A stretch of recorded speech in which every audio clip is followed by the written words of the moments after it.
everyone, and welcome to Frontera, a podcast dedicated to exploring the dynamic startup and venture capital ecosystem in Latin America and the innovators behind it all. We're your hosts, Cyrus and Tom. If you enjoy this conversation, we invite you to subscribe to our newsletter where we announce new episodes and share additional insights and resources for founders and investors alike. We'd also like to invite you to share this podcast with your friends and to leave a review on Spotify, Apple, or YouTube to help more people discover the show. We love hearing from our audience.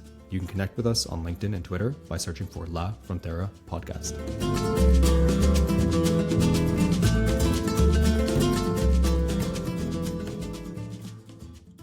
All right, folks, welcome to another episode of La Frontera. We're your hosts, Cyrus and Tom. Today, we've got Ben Zehr, co-founder of Reciprocal, a venture studio unlocking environmental innovation in Latin America and the Caribbean, or as we'll refer to in this conversation as LIC or LatAm and the Caribbean. Ben, welcome to the podcast, and thank you so much for being here. It's my pleasure. Thanks, Cyrus. Thanks, Tom. Really looking forward to the conversation. Yeah, and a huge shout out to Jamil for making the intro as well. Absolutely. So to start, can you please take a minute to tell us a little bit more about Reciprocal, touching on your vision and your why for launching Reciprocal? Happy to. So Reciprocal is a venture platform for climate and nature in Latin America, as you mentioned. So we see a tremendous amount of opportunity in the region, but it hasn't been supported or invested in for the longest time. And we see that as a structural mistake in a way. And Reciprocal as an organization works with entrepreneurs to help build companies or take them to the next level. We also run programs like acceleration, but a bit more tailored to support the ecosystem more broadly and generate more success stories from the region. And the third pillar is what we call invest, but that's in order to bridge capital. So the idea is Reciprocal can act as connective tissue between LatAm and the rest of the world. We are aware of the funding opportunities in North America or Europe. We also know investors there, and we're very familiar with LatAm as a region, so we can facilitate those connections that can be transformative for entrepreneurs in LatAm. That's the gist of what we do. Yeah, that's incredible. And I think you and your co-founder recently wrote a report, right? So would love to learn a little bit more about when you started working on that and kind of like who supported that writing, because I'm sure that's not cheap. Well, Reciprocal and in LatAm, we're able to do a lot with very little, and that's a theme that we'll come back to. But to say that it was my co-founder and I would definitely be underselling the amount of work that went into this. The report is called the LatAm Climate Edge, and it was made possible thanks to support from Breakthrough Energy, specifically the discovery arm of the Breakthrough Energy umbrella. And it's the result of over 100 conversations, in-depth interviews with stakeholders from across the region, as well as our own proprietary database analysis of startups that have come out that actually classify as climate and nature per our definition. We had a team of folks working on it. We had volunteers giving their time because they believed in telling the story of LatAm as a region of opportunity in climate and nature. So the result is a very comprehensive report. It lays out investment theses, 25 of them actually across the entire breadth of what we call climate and nature. That's everything from trees to oceans to cows to industry to electricity generation and intelligence for nature, right? However you want to interpret that, we have our own definition, our own explanation of where we see the opportunity in all those spaces. I think what's really interesting is the way you guys broke out the various theses. I think there's 25 you mentioned in total, and the data that supports them. So we'll go back into that, but I think there were about 5 or so in the executive summary that I saw, the top theses. Can you just briefly touch on like what those top theses were? Some of the top theses that we talk about in the report, and especially relevant for LAC's regional strengths, are biomass to X, waste to X as a broad theme.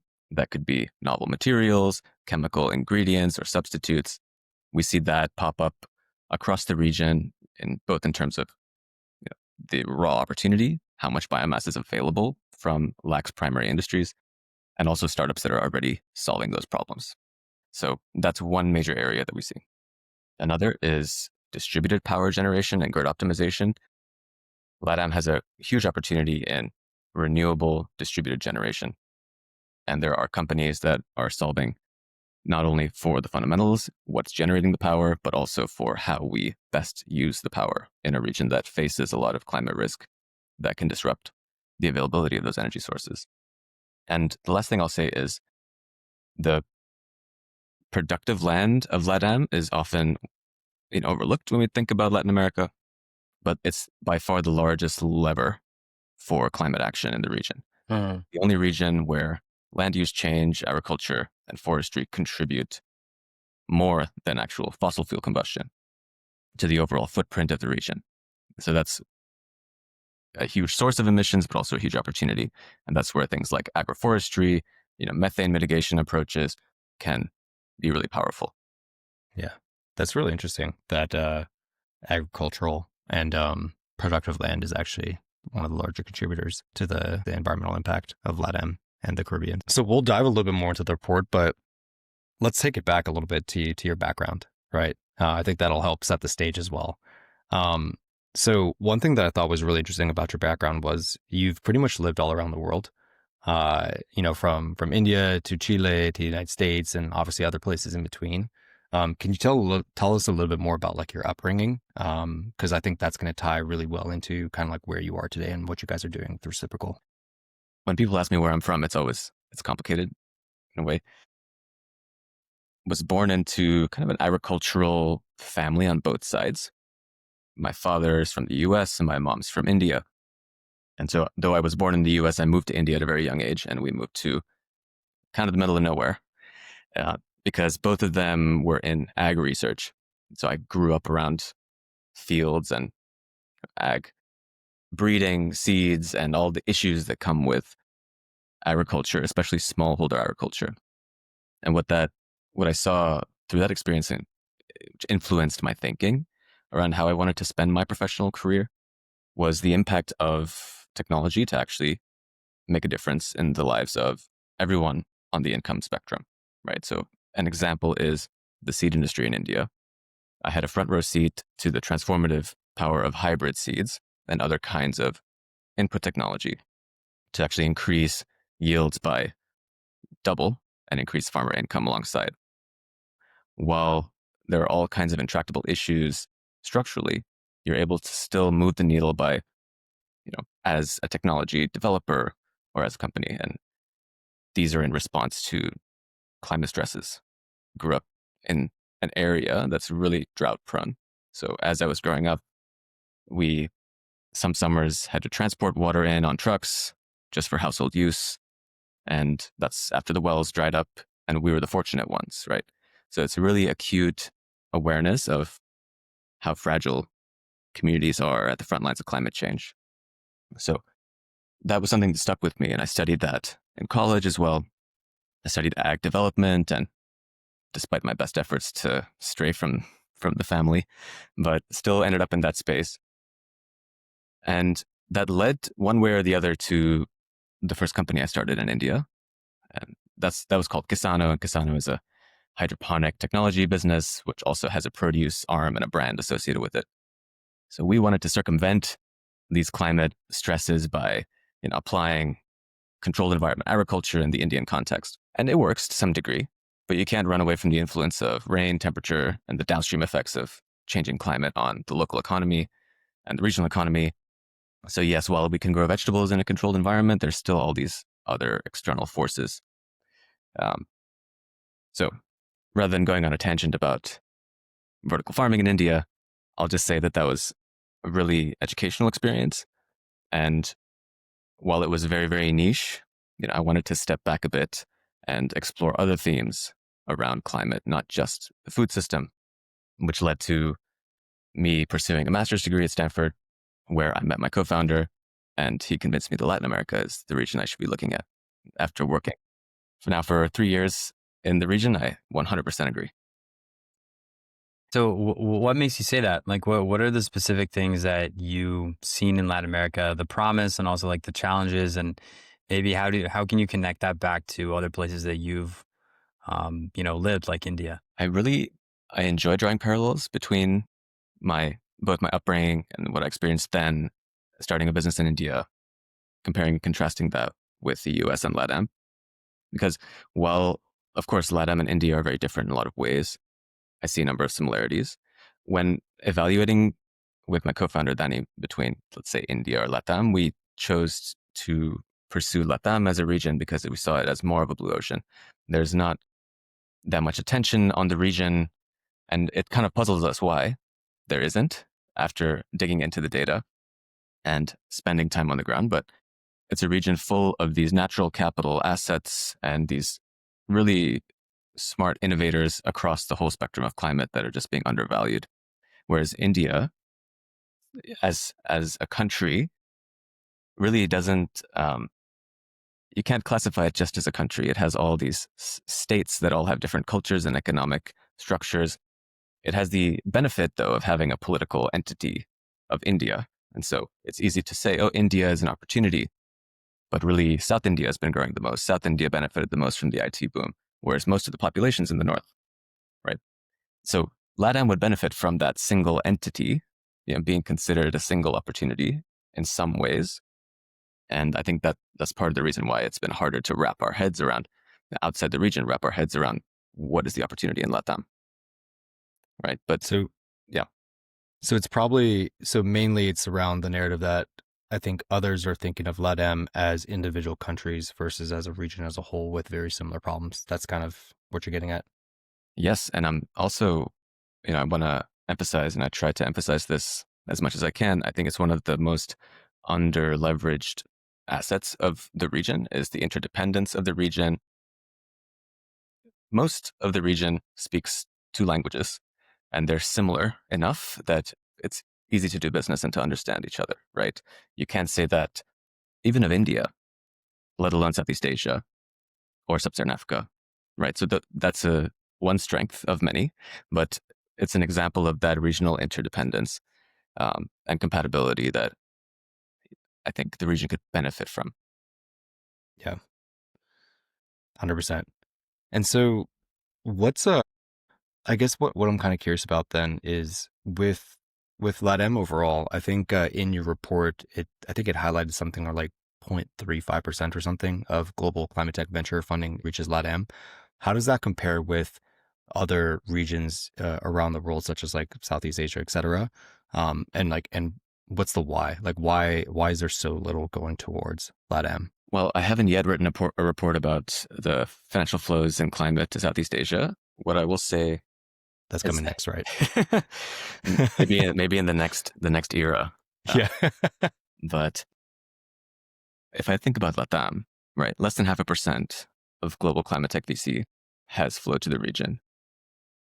It's 7 or 8% of the economy, global economy, that hasn't changed much in the last couple decades. It has all these other assets, right? 40% of global biodiversity, over half of the standing primary forest in the region, which is a percentage that's decreasing. Tons of really important ecosystems like the Amazon, the mangrove ecosystems, coral ecosystems. Despite all of that, you just don't see as much capital flowing. Now, why is that? I think historically, a lot of the capital has flowed, at least in climate, just to the US. That's one reason. But I think to what we were just talking about, LAC has been lacking a narrative on the climate side of things. I think that you've seen movement on fintech or e-commerce or maybe some prop tech, success stories around those spaces, especially in VC. But on climate, there hasn't been a unified narrative. There's lots of talk of potential, like I just did with my little percentages, right? But beyond that, I think it's important that you put data behind those kind of vibey stories about potential in the region, and that's what we've aimed to do with the report. I think South Asia has benefited from this macro narrative of potential in the economy and the IT boom, money has flowed, but LatAm hasn't had a similar movement. Yeah, I mean, I think in general, there's an issue of, as we talk about all the time, the capital gap in the region. So any sort of startups struggle to get funding, and there's a lot of struggle to actually fundraise for VC funds in the region. But then talking about like climate specifically, the other thing is when we think, maybe this is just me, but when I think LatAm, and I think startups, I don't typically think climate tech, right? I think fintech, right? And it's like, that makes sense because 45% of the flows of capital that do actually come to the region go to fintech companies, which makes sense. Can you talk a little bit about, some specific examples of companies that, listeners can kind of get an idea of the cool things that are happening behind some superstar founders in the climate tech world? Happy to. If we think about the edge of LatAm, the edge that we lay out in the report, right? We mentioned four things. We mentioned the technical talent that's available in the region that's also very low cost. We mentioned natural capital, which I've already talked about. We talk about kind of market maturity. So there are already large markets that are diversified and very dynamic that already exist in the region. And there's also technology readiness.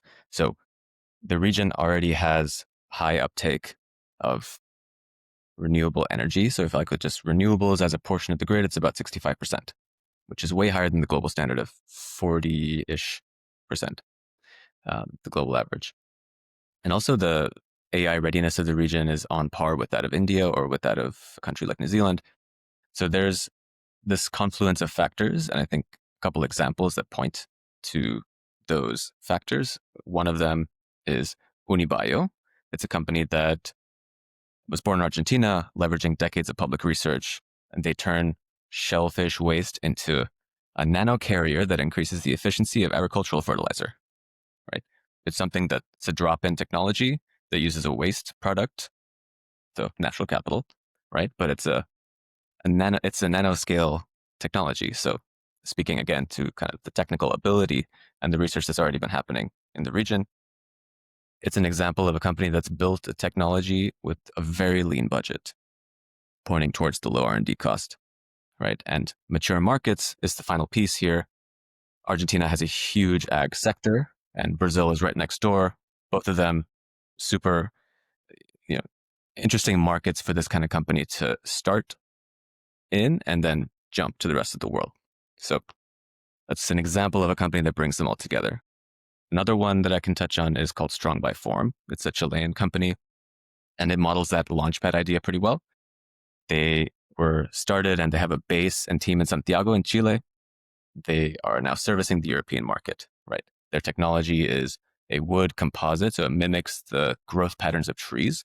So they've created a structural material that performs like steel and concrete, but it's a fraction of the weight, and it's grown rather than milled.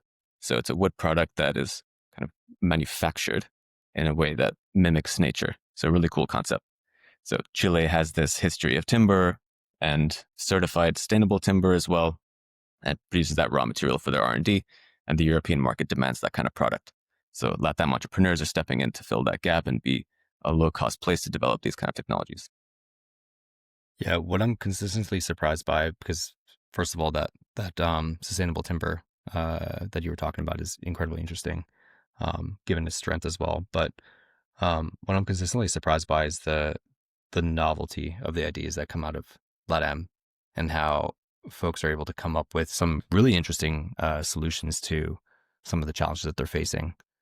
And one thing that I'm kind of curious about is I've seen, infrastructure mentioned in the report, and obviously others always talk about infrastructure as being a roadblock a lot of times to building and investing within some of these emerging markets. But would love to hear from you how you would break that down and what does that actually mean? Because infrastructure is pretty broad. It can touch on like rules, regulations to like physical infrastructure, for example. So like how would you break that down for folks when they're thinking about either investing or building within LatAm? I think you could think about infrastructure from political perspective, a market or economic perspective, and a physical perspective, right? Historically, Latin America has had a bad rap on the political side of things. I think that's a legacy narrative, maybe from the 80s, that, the region is really unstable and the governments are, just completely changing everything all the time. I don't really think you can apply that Depends on the broadly to the country. region. Yeah, I Yes. think it's And I'm not trying to pick a fight here, but if I look at what's happened in the US over the last few years, it's pretty jarring, right? Swinging from one side to the other when it comes to climate, among other things. So it's difficult for me you shouldn't throw stones if you live in a glass house, right? I think that now, given the global geopolitical situation, if you look at Latin American countries, they seem, remarkably mature in some ways. If you look at the Brazilian trial of Bolsonaro, you have a clear parallel with the US, and they turned out very differently, right? Similarly, the government in Mexico, the governments in Chile are doing things differently, and they're future looking, right? Climate is part of the conversation. So from my perspective, where climate and entrepreneurship and innovation are on the agenda, that's the political infrastructure that I'm looking for, right? Now, if I look at economic and market infrastructure, if you've been to Brazil, you know that there's tons of infrastructure there. There's clarity in countries like Chile and Uruguay on, if we want to start a business, this is how you do it. It's fairly straightforward. There are challenges in some countries, but I'd say in comparison to other similar markets around the world, there's much more certainty if you're trying to start a company, right? And if you're trying to move capital into the region, Chile as an example, very easy to do so. They're open for business, right? And physical infrastructure was my third. LatAm has great ports, great, other trade infrastructure. Again, it depends on where you are. I think ultimately that's true everywhere, including in the US. But if you're trying to look for certain kinds of infrastructure and you know where to look in LatAm, you'll find the world-class infrastructure you're looking for. That's what I'll say on that. I love that answer, everything about it. Dispelling kind of like myths and sort of like negative biases that there are, and there tend to be from people like, especially in the US. How do you guys like specifically then, when we talk about kind of like the inefficiencies there, and how do we kind of like spur on and support the founders that are building, these incredible solutions? How do you guys specifically support them? Right now, as Reciprocal, we are launching a couple of programs. Now, I don't want to say accelerators because that brings a lot of baggage with it, but two programs that I want to mention. One is a blue economy technical commercialization program funded by Builders Vision, who's like the premier kind of oceans market mover, if I can use that phrase. They have a lot of conviction in the power of the oceans to be a climate solution. And with their support, we're running a program that connects industry needs. So if I think about maritime industries, aquaculture, or even hospitality, right, connected to tourism in the Caribbean, for instance, all of those industries do have sustainability goals, and they want to ensure that their business model can survive climate change, right, and the risks that come with it.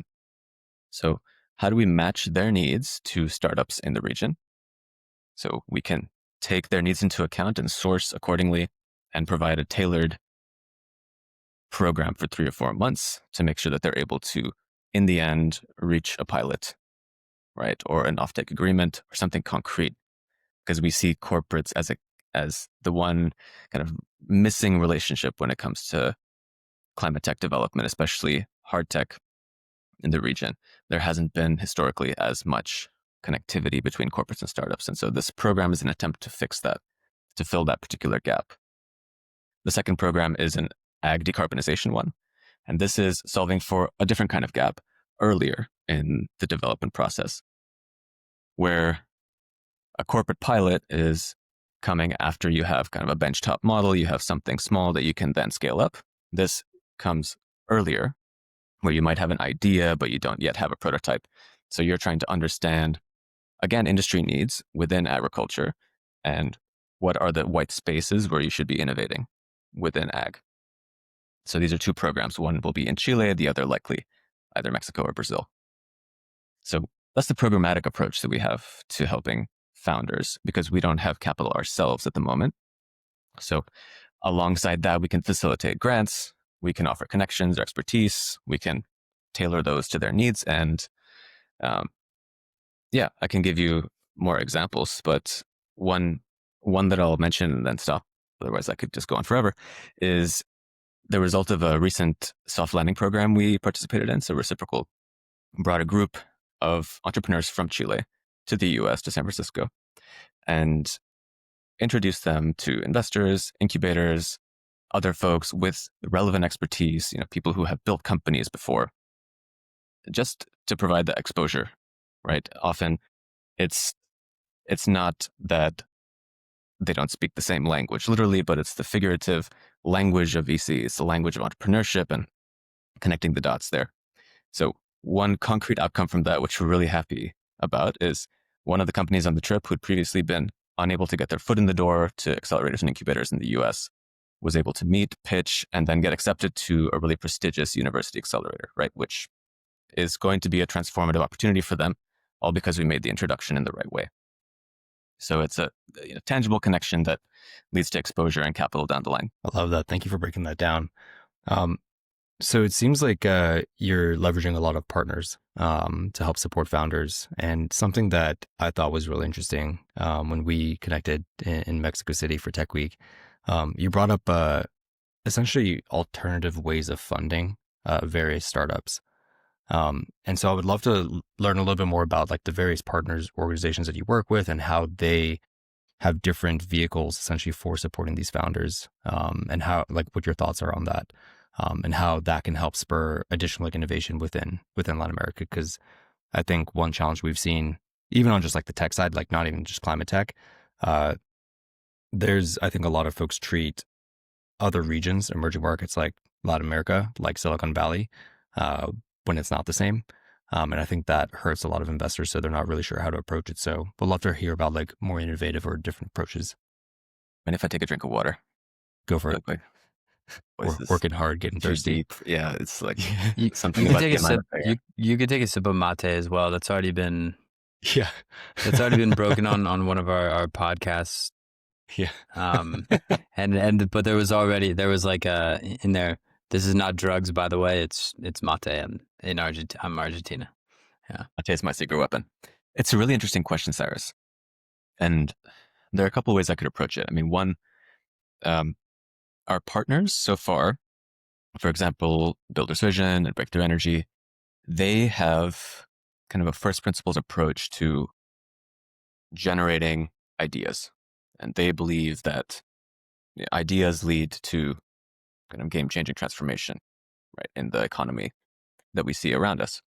So Breakthrough Energy, when they came to us to say, hey, we are curious about Latin America as a region, what's going on there? How can we participate in a way that creates value? And so our first response to that was, okay, let's figure out what's actually happening here and read this report, and then introduce them to founders. But their approach is to invest early, super high risk, and spread those grants around, spread those investments around in the ecosystem to ideas that, if they succeed, could actually change things. And it's more of an exploratory mindset than it is one purely focused on financial return. Now, it's easy to say, hey, put money into an ecosystem and get nothing back. That's the way you should do it. Give us free money. But I think it shows in the data when countries invest in ecosystems. And I say countries, but I really mean all the stakeholders in the region investing in ecosystem players like conveners, incubators, connective organizations that interface industry with academia, for instance. If I look at Chile as an example, or Uruguay, they outperform their peers, their neighbors, by a lot when it comes to startups per capita in climate, because they have institutionalized those connections.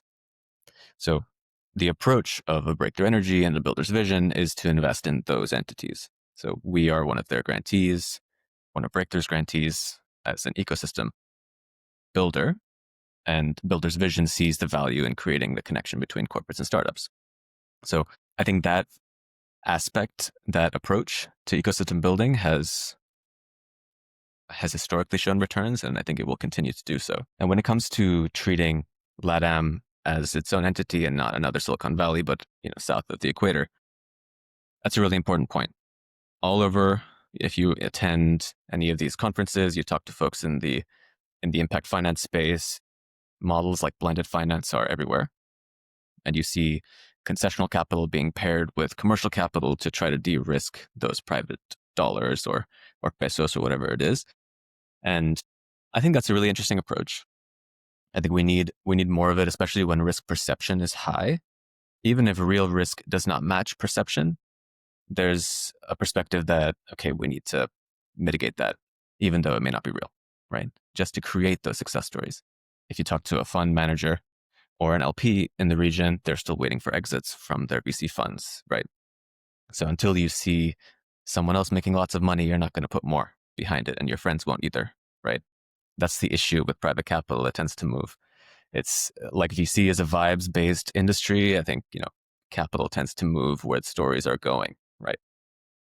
Now, how that differs for a region like LatAm, especially within climate, is it's not just about making equity investments. I think we need to be a little more creative about how we finance climate tech, because they don't always fit the mold of the hyperscale VC model, the growth that the VC model requires to make sense, right? But if we're in the business of making a new economy, and climate is a lens through which to see every sector of the economy, then we have to ask ourselves, how do people invest in the economy in terms of magnitudes? VC is a small piece of the puzzle, but what about credit? What about private equity? What about XYZ, right? This is where the real money moves. So how do we design instruments that can be applied to early stage climate that prepares them for those kinds of financings? So maybe it's not your 100x story, but it's a really good business that can grow regionally, globally, and it solves the problem. Yeah, got it. And but I think and we can bring it back to infrastructure. We're talking about capital markets infrastructure in Latin America. How do you actually find those alternative funding sources if it's not VC, if that doesn't fit the mold of a growth trajectory of a climate solution?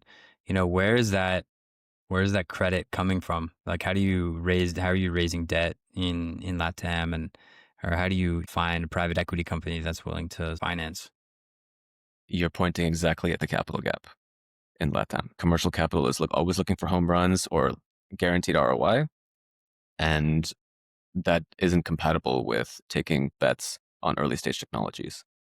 So the culture of VC, it's not as strong in climate among regional investors. So you had this early valley of death that arrives in LatAm, where it might arrive at Series A or so, a little bit later in the US. It comes right after seed in LatAm, where I just need another 8 months to actually get my customer and start generating revenue, but I don't have the money to get there. And so there you go. And this is way earlier than it should be if I were following a Silicon Valley mold. So right now, to answer your question, Tom, it's really hard to access that kind of capital. Yeah, it's funny you mentioned that because on the tech side, well, I guess this is all tech, right?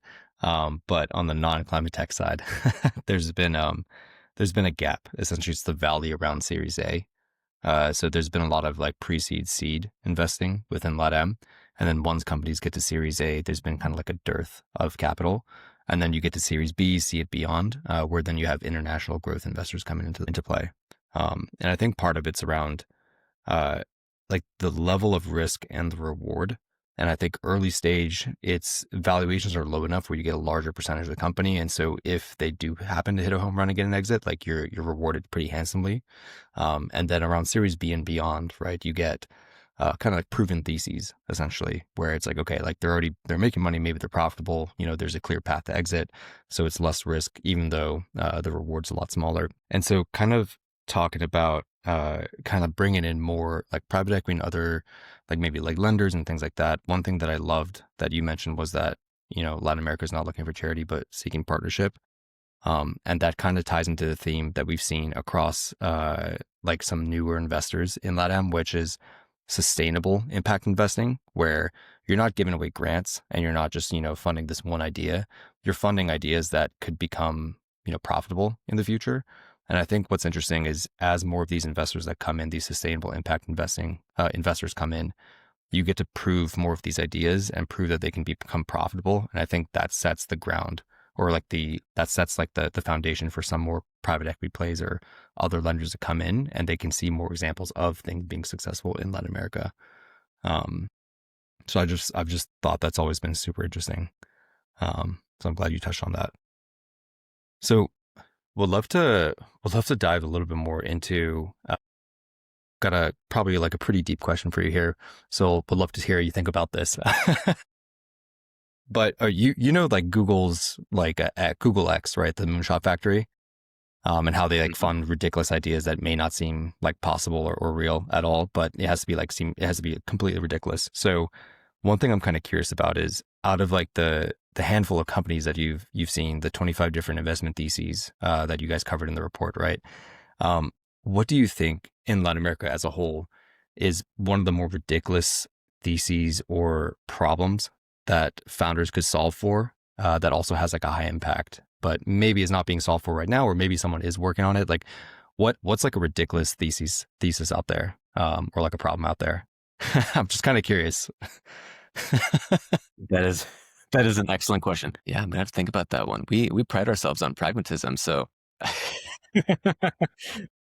this is an interesting thought experiment. Yeah, I could also like frame the question thinking about it from an impact perspective. Like, what are those ideas that seem, maybe they're a little too far ahead of their time, but something that just you could see having an immense impact on what you see as the biggest problems today. One thing that sets LatAm apart from other parts of the world is this unique interaction. And I don't know if this is going to be a clean-cut business model, right? But it's a unique interaction between indigenous communities, deforestation, and cattle. Okay. You have an issue where indigenous communities have been systematically disenfranchised on the one hand, and also their lands have been taken away from them, right, for generations. But at the same time, the reality is that they take care of their lands better than we do. And that's clear if you look at deforestation trends and if you look at what comes after deforestation, which is often cattle ranching, right? So deforestation is a problem from many angles, and cattle ranching creates climate issues. So marrying the three is a nut that nobody has cracked yet, but I think that is the highest leverage kind of point of intervention in LatAm, given the data. So if you can come up with a solution that enables indigenous ownership or stake, right? And this could be some kind of financial innovation. This could be some kind of um, tenure innovation where you're able to incorporate traditional knowledge into a new land management regime that then allows you to produce multiple products and turn essentially, 1,000 years of indigenous knowledge of biodiversity in these ecosystems into not products per se, but stocks of natural capital that are maintained and managed, and they have value because they generate all these downstream ecosystem benefits. So it's more of a vision for how we can create a sustainable model of land management in the region, a region where land management is one of the most important themes, and also make sure that indigenous peoples are involved and kind of the modern landowners are involved. So it's basically probably impossible, Yeah, but that's would be great. that's actually incredibly interesting. That's a great answer. There's there was one I don't remember if maybe it was like a video or an article or something. I think there was like a former investor who like was living in New York and moved down somewhere in like South America. Um, and he wasn't doing cattle ranching per se, but I think he like bought like a section of forest and was trying to do something around like land management within the forest, and it started involving indigenous communities, um, like in that area. I could be like also completely misquoting or misstating this entire story, but I'll have to find that again. But kind of what you mentioned is really interesting because it's kind of like bringing all different stakeholders of the system together to kind of ensure that everything is maintained properly. And people are Um, trying. People are trying this in Brazil, especially. There's some really interesting models that are being promoted by both the government and groups like the Amazon Investor Coalition. They're trying to pilot models of incorporating indigenous ownership and also market mechanisms. Those two don't often talk to each other.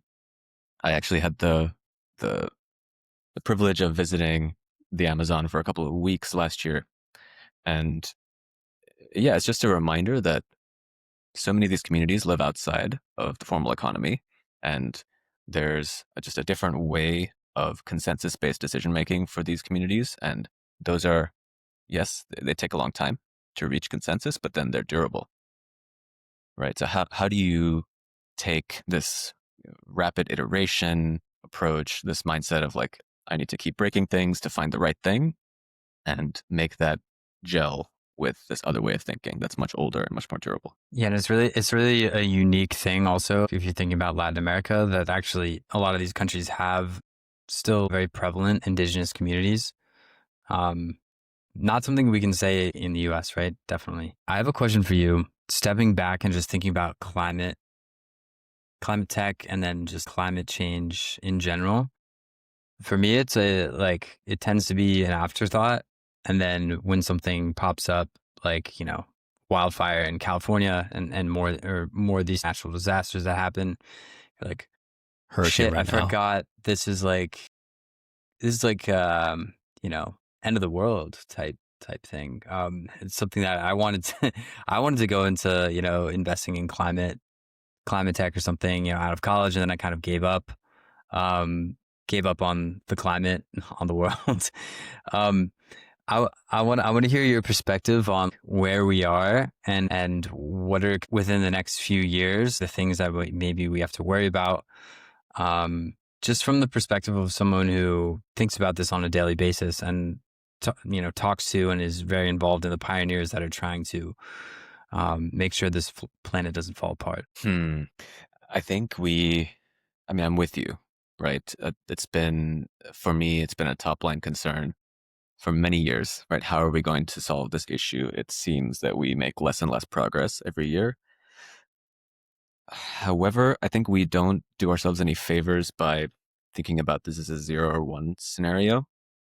And part of what characterizes the next phase of climate tech innovation and deployment is that we just need to focus on doing whatever we can to reduce by 0.1 the projected increase in global temperature, or reduce by X hectares the amount of deforestation. I think having this narrative of destruction versus not isn't accurate, though I love that there are people out there pushing, right? Pushing for change at a high level. And those kind of narratives are helpful to move people, right? But they also create this disincentive, because then you're like, well, I can't do anything about it anyway. I'm going to move on. So climate Guilty. despair, yeah, climate despair is a natural outcome, and it's an understandable outcome from seeing this message of like, if we don't do something, we're all gonna burn or starve, right? And unfortunately, the reason that in the US we forget about it and then are periodically reminded, is that the effects are felt elsewhere more acutely. Regions like Latin America, places like India, where livelihoods are tied to the natural environment. There's more integration with the natural environment, and so you see kind of the season to season changes. Where here in the US, I live in Houston, like we basically live in a bubble until it floods, right? And Or that it snows. isn't, or it snows. Yes. And so that's not really that's not real. So I don't know. It's a long-winded way of me kind of sharing my perspective on how we need to think more about what we can do and how we can make changes palatable to the very large industries that essentially run our economy, right? And are responsible for that pollution. So it's a broader perspective on the poly crisis. Climate is one of them, but environmentally speaking, there are a number of things that we can work on, and they're all connected to each other. So focus on what you can do. That's great. And actually, talking about being connected to each other, so that ties directly into my next question for you. So I really respect, or I have like a great respect for those that have traveled like all around the world and like have lived in different cities, because you really get to understand like different cultures and how various people think around the world. And I think the more you do that, the more you realize that everyone's pretty similar. around the world, even though they're like various regions, climates, economies, whatever, like cultures, things like that. Uh, Everyone's pretty similar. So one question I have for you is, um, kind of like out of all the travels and out of all the places that you've lived or visited, what's like what's something that you've seen that folks have in common that they maybe are not like aware of if they haven't visited other cultures like around the world? Like what have you seen that's been pretty similar like across the various cities that you've lived or various countries that you've lived? More of a theoretical question, but kind of curious. Yeah, it's so fundamental, right? I mean, I think it's convenient to draw lines between people, political boundaries, cultural, religious, ethnic, whatever you want to People choose. love labels. There's a way to slice and dice people, but ultimately we all care about the same things. We care about our families. We care about purpose, and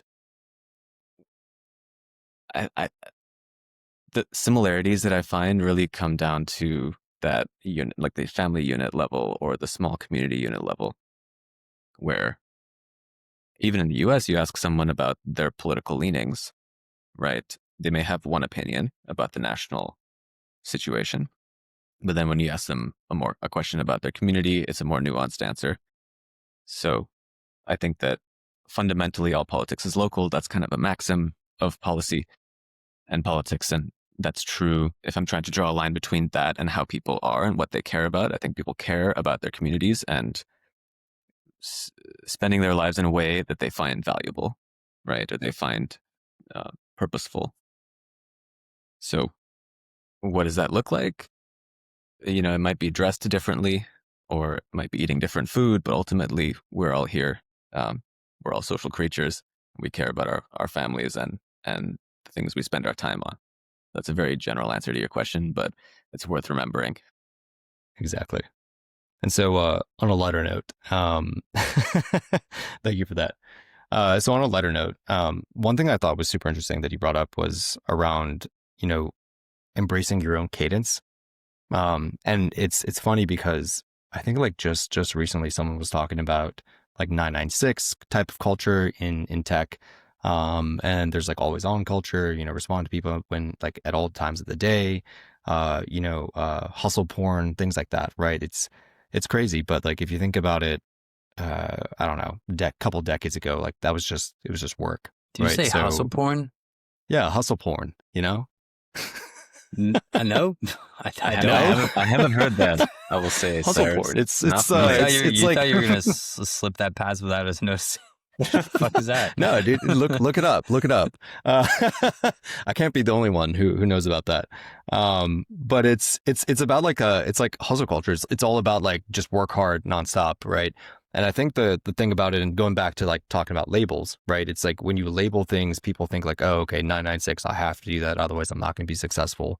But then what really happens is you force yourself to work these ridiculous hours or these, just like very odd hours or whatever that are being tossed around without actually focusing on the impact. And so something that you mentioned was embracing your own cadence that works for you. And the fact that I live on a farm and hay is very important to us. You mentioned make hay while the sun shines. So that stood out to me. But yeah, I would love to learn a little bit more about like how you embrace your own cadence while building up Reciprocal, while doing the research that you guys did. How do you do that? Make hay while the sun shines. That's I love my ag metaphors, and I think that's a great one.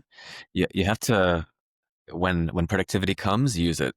We're humans. We're not machines. We have our natural. I like that a lot. We get so much more done. Like I personally get so much more done in 30-minute bursts sometimes than I get done in half a day if I'm just like pushing myself to keep working. And one thing that's been part of my professional development is understanding when I'm in one of those moments and knowing when or when not to push, right? So for me personally, I've tried to structure that into my week in the sense I make sure that I protect a couple of days of time in total during my week just to allow me some flex. And I try to exercise in a way where I'm likely going to be feeling good on that day so I can get work done. And if I don't, I have a little bit of, leeway, right? Just creating space for you to hit your stride has worked for me. I'm not really in that 4 a.m. club.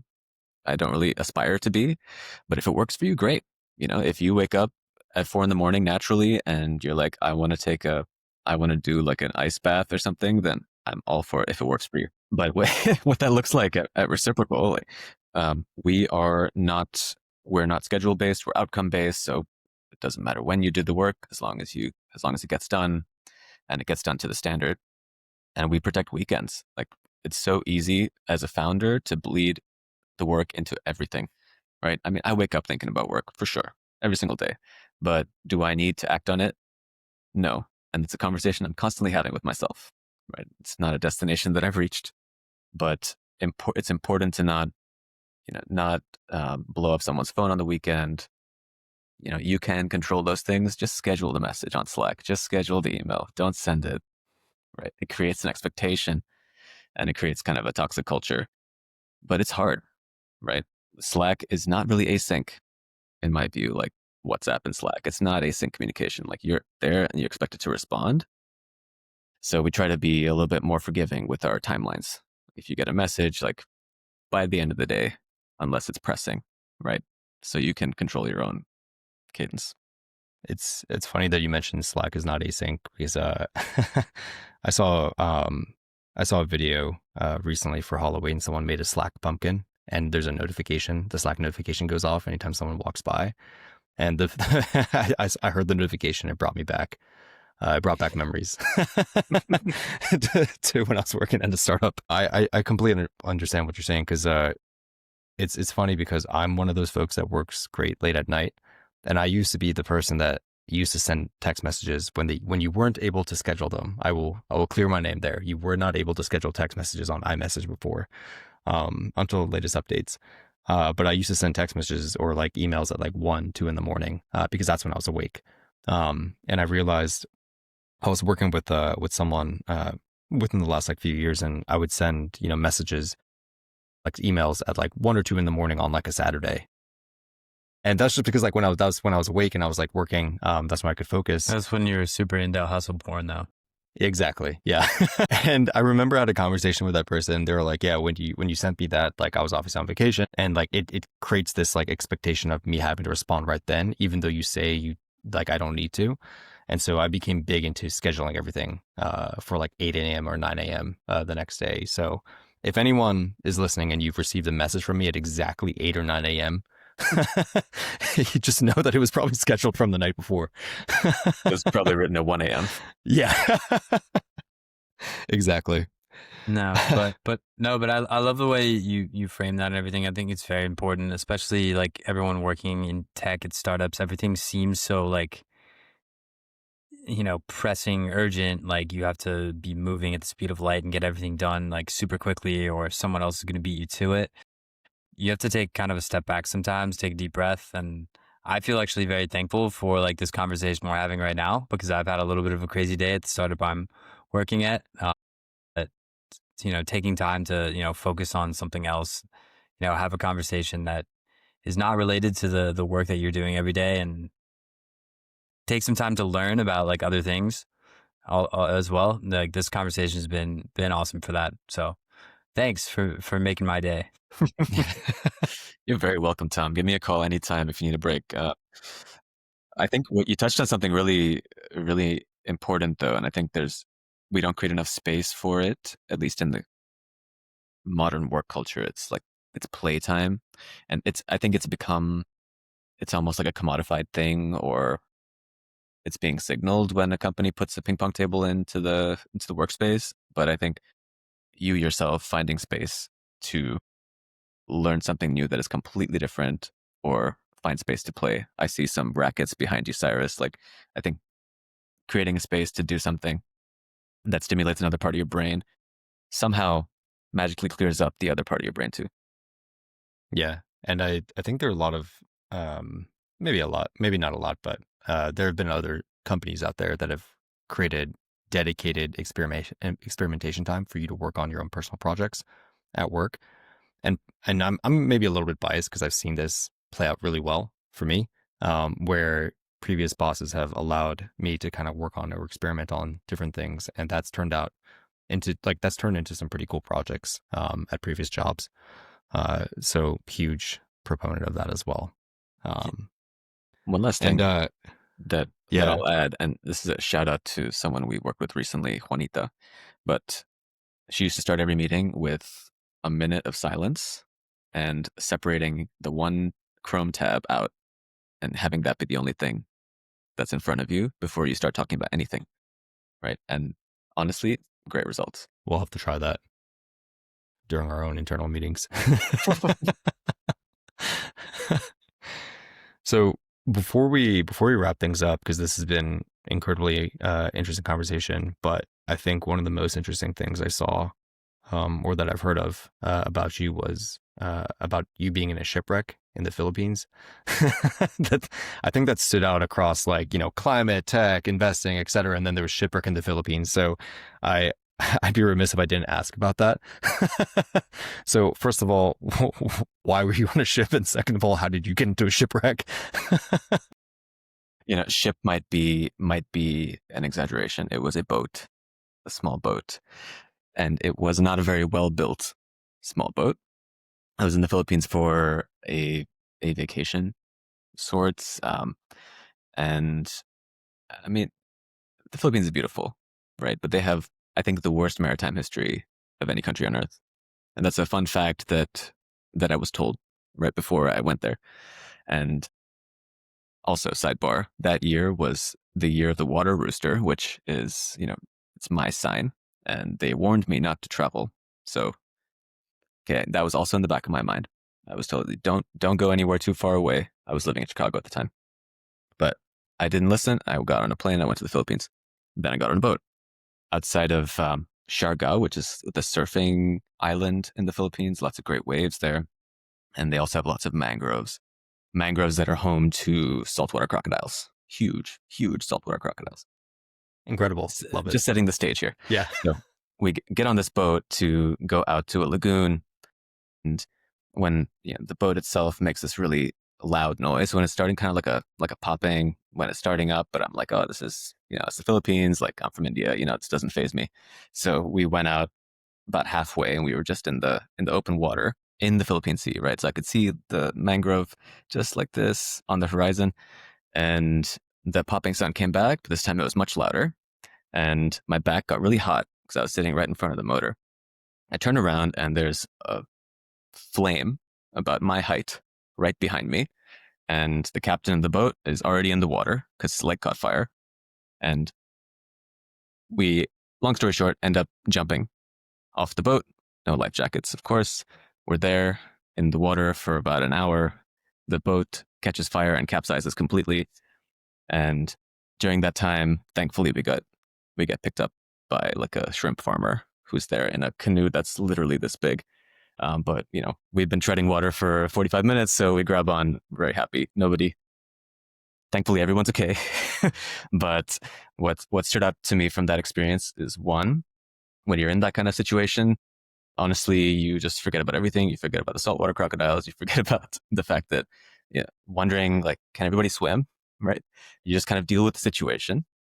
And it's also very quiet when you're in the water and you're in an accident. It's not like Titanic. It's just quiet.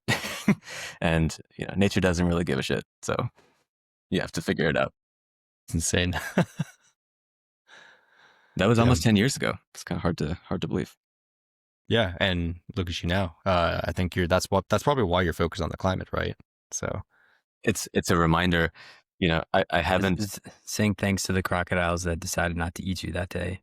Yeah, exactly. To protect them. Eternal gratitude.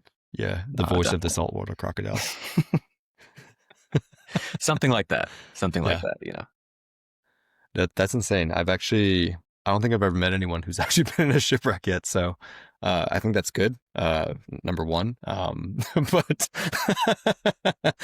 let's bring down the percentages. It's a good stat. Shipwrecks. Yeah. But glad everyone turned out okay. That's good. Yeah, and So- honestly, that like shortly thereafter, I left my consulting job and I moved to India to start my business. So, is it an inflection point? Maybe. I mean, there's Wow. something about near-death experiences. So that means like all of my friends from MBA that are now working at BCG in Chicago, Vic, I'm talking to you. They just no. The They just need only to their point to one the their Philippines. one boat catching on fire, capsizing in the Philippines, away Mhm. from freedom, I'm changing the world. From changing the world, exactly. from changing the world. Amazing. Well, Ben, this has been an awesome conversation. To wrap it up, number one, where can folks find the report? And then number two, like where can folks find you and Reciprocal? You can find the report on our website. That's reciprocal.studio or reciprocal.ventures. Either one will work. The report's there. It's free to download. We put everything out there. And we plan on kind of repackaging that into smaller digestible pieces, sector by sector, over the next year and taking that on the road. So we're going to be in Brazil next week, pre-COP, talking about the report and showing some folks from Breakthrough around. But that's going to continue in Mexico and in Chile in the next year. As far as finding us, we are kind of famously all over the place at all times. There was two weeks ago, we had people in California, in Mexico, in New York, and in Brazil. So it's like we're always moving around. But find us on LinkedIn or drop us an email. That's it. Amazing. We'll likely be anywhere between SF, Houston, Santiago, or Mexico City. Amazing. And yeah, highly recommend folks just reading the report. I think the theses are pretty interesting. I've learned a lot myself. I hope so. Awesome. We have already seen a really good response. Like there are some folks who have said that, hey, we're going to start a fund using some of the theses that you put out there. So that's the best possible review.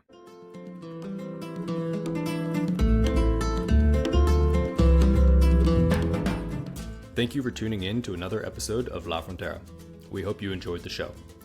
You can listen to more great conversations on our Spotify, as well as on your other favorite streaming platforms.